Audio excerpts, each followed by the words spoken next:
Hey guys, I want to go ahead and show you guys an example of a niche that is low competition on Zazzle, and I want to show you how I could actually figure out that that niche is low competition.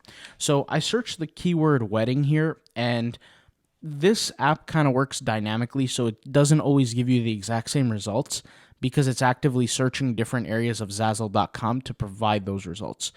And one of the results that came from it was a result that says dark academia wedding. That was like a niche. So I searched it here on Zazzle, and let me go to page number 1 here just to show you. Let's go to page 1 here. And you could see here that like this is a niche that people really care about.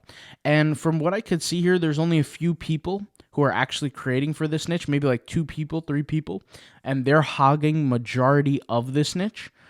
You can see here this style is called the dark academia style. You can see here, here, here. It's all pretty much the same thing, right?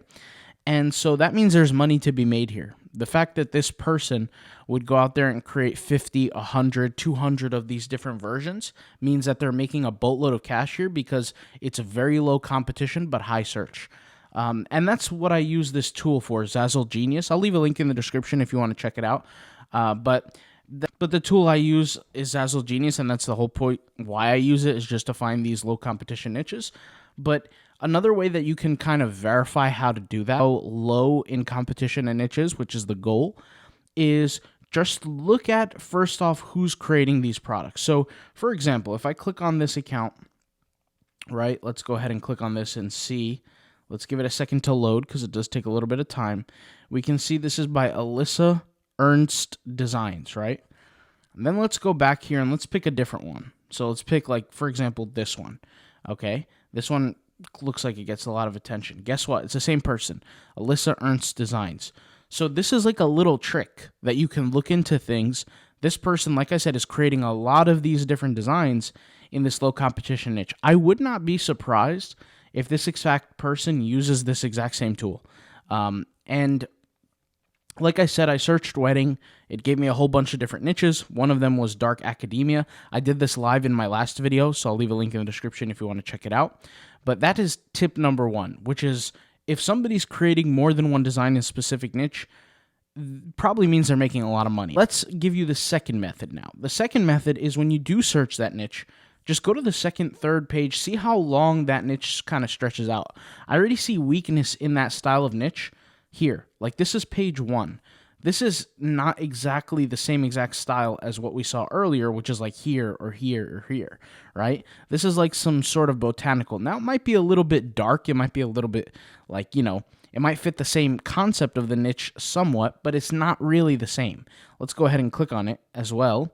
And we can look a little bit deeper into the design, not necessarily who made it at this point, but you can see it's someone else who made it, but nowhere in the title and nowhere in the keywords here that really give off that it's dark academia style.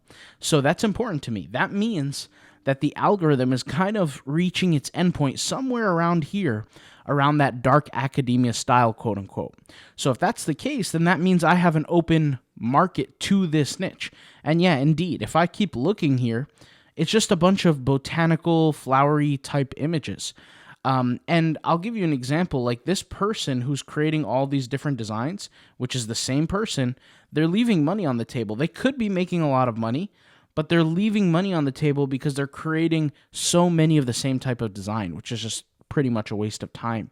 It's more important to be a sniper on Zazzle than to be a shotgun. When I say a sniper or a shotgun, what I'm saying is that there are some people on Zazzle who know what they're going to have to create to make money, and they'll only create a couple of those designs and upload them. But then there's other people who really have no clue, and they're just creating, hoping that something gets sales. If you're the first version of this person, that means you're probably on the right track, And it also means you're probably using some sort of software that's giving you details about what exactly on Zazzle will produce income for you.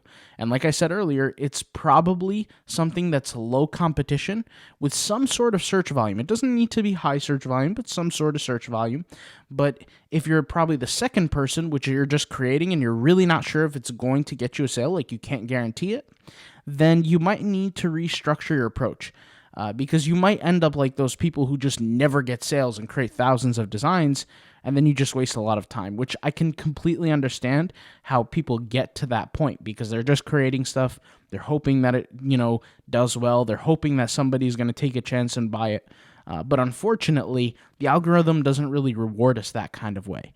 We really have to stand out in order for people to see us. But let's face it, everybody's designs are pretty much decent on Zazzle. So you're not going to be able to win off of a design standpoint. You're going to win and appear off of a selective keyword approach. That's why, once again, I use the Zazzle Genius tool. I don't really waste time with other tools too much, because if I use something, and I mentioned this in my past video, like a chat GPT that's for free, it's not really giving me specific data to Zazzle.com. It's just giving me general recommendations for keywords, which in my case, I don't want. I don't want the generalized recommendations.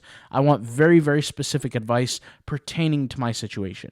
So if you haven't watched my last video, I'll leave a link in the description. That might help you out tremendously, make a little bit more sense of this video. But yeah, check it out, and it will make a little bit more sense, because I did perform a search using this. I searched wedding, and the dark academia niche came up. And for me, like I said, I'm looking for those low competition niches, and literally right before your eyes, this niche is a winner. Like, this niche is a moneymaker. So hopefully you guys enjoy this video. If you have questions, let me know. I'll talk to you guys later. Thanks for watching. Peace out. Bye.